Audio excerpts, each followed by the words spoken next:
Hey yo, what is going on guys, Cash and Clean here, and for today's video I'm going to be doing a Draco build tutorial, and you can thank this person right over here for suggesting this video. And if you want to be responsible for the next video, drop something down in the comments below Trove related and I'll do my best to do that. Alright, so moving on to the build itself, we'll just start with the gear like we usually do. So I have a Crystal 4 hat, a Crystal 4 weapon.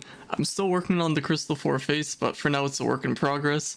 But the main stats you want to go for on Draco is dependent on how you play him. So you can either farm with him, or you could build him in a way to fight bosses and hard enemies, if that makes sense. I'll explain that in a little bit. So Draco is one of those characters that you don't need attack speed. So if you have a set like this with crit damage, magic, find, movement, speed, that would be good. And also someone mentioned in one of my videos how you can change that top stat, like the one below light.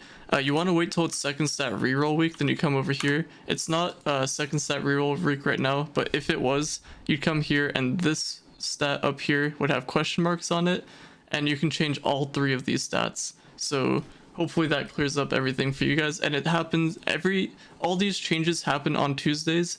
I'm not really sure what the thing is right now, but second stat reroll week might be next week at the time of me recording this, I think. Don't quote me on that. I'm pretty sure it's next week. So yeah, that's gonna be it for the hat. Going on to the weapon, I'm gonna use energy regen, but obviously if you're not gonna be fighting bosses, I mean, I'd highly recommend it to begin with because you're gonna be spamming your minions with Draco. So you want to have energy regen with your weapon and your ring. And with my ring currently, I have critical hit, and it's a stellar 4 ring. It's not the one that I'm supposed to have, but you guys get the idea. You just make sure you have energy regen. But if you do want to farm with Draco, you could just replace it with magic find and just, you know, ignore the energy regen part, because you probably won't be spamming minions when you're fighting dungeons and stuff. You'd probably just go in, kill stuff quickly, and then just hop over to the next dungeon and so on. So yeah, just keep in mind, energy regen you can only get on your weapon. You can't get it on your hat or the face.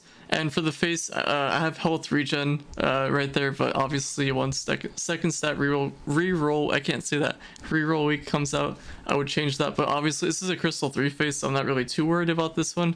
So once I get a Crystal 4 face, I'd swap this one out with that one. But either way, I'd want to remove health regen on that for movement speed. So yeah, that's going to be it for the gear there. So moving on to the allies, you're going to want to use either Puck or Aver. They're both magic damage allies. It just Puck increases your cooldown recovery speed by a little bit, and then Aver obviously you'd want to have for farming, which is you get that movement speed whenever you kill an enemy nearby. And I'm sure most of you guys using Draco you'd want to farm, so I'd highly recommend Aver. For the banner, I came over to the bench over here. I'm in Geode topside. You can go either to, you know, Uber 10, 9, or 8, doesn't really matter. Just go to one of these worlds, whichever one you have access to. Come to the Sunseeker's Crystal Forge. I can't speak, man. Then go down over here to the In Shadow Torch mods, and the one that I'd recommend for you guys to use for the Draco is this one, which grants you movement speed, jump, magic damage, and the light. But in order to get this, you have to fight a U10 Leviathan and make sure to drop a permatorch, which is really hard to get. And on top of that, you're going to need to get the banner pull of the Arcane Way, which, as you can see in the description, you get it from Delves. And inner Geode you get from Delves. This is tradable, so you can technically just buy this. It's pretty cheap. Alright, so that's going to be it for the banners. Moving over to the Emblems and Flasks. So depends on what you want to do with them. If you're in a farm, you could use Death Defying, but if you have the Magic Find, you could use Conjures. You can recover a flask when you trigger Magic Find. And for the emblems here, I have Chronomatic here for my cooldowns. And then this is a good one to have. And then I have Arcane, but if you are farming, you could swap it out for Trailblazing, or swap off Chronomatic probably for Trailblazing and keep Arcane. But if you're fighting bosses, this is a good setup too.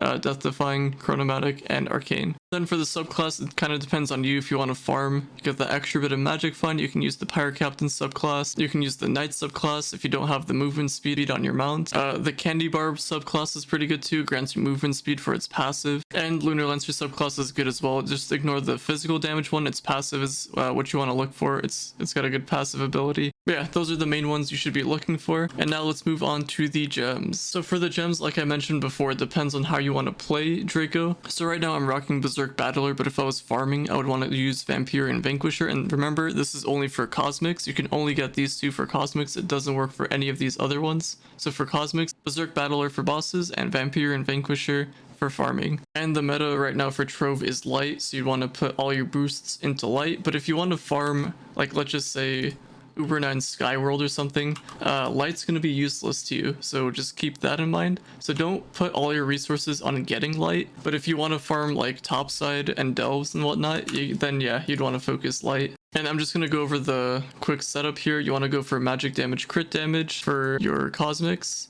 Same with the big empower gem. And then everything else is going to be crit hit, magic damage, crit damage, no boosts onto critical hit. You see this little circle, I call it the boosts. I think that some people call them pearls. Just make sure you don't have any of those on critical hit and you'll be good to go. And actually someone was asking me a while back on how you even move that boost. So the moment you hit level 15 on a gem, you'll get 3 boosts. And if you have 2, that means it's a bad gem. It's probably going to be on your empower gem. You want to swap that out eventually for one that's going to have 3. And the idea of it is you click on it, you click on the one that says Chaos Flare, contain Chaos Flare. And if you hit move boost, you have a chance of getting it here or over here. But they are kind of hard to get, so keep that in mind. I can do a totally different video talking about each one of these specifically. Alright, so now that we got the little gems out of the way, let's get to the big ones. So obviously you'd want to have your clash gem. The clash gem for Draco is good, so I'd highly recommend getting that. That doesn't really matter where you have it. If you're farming, Pyrodisc is good.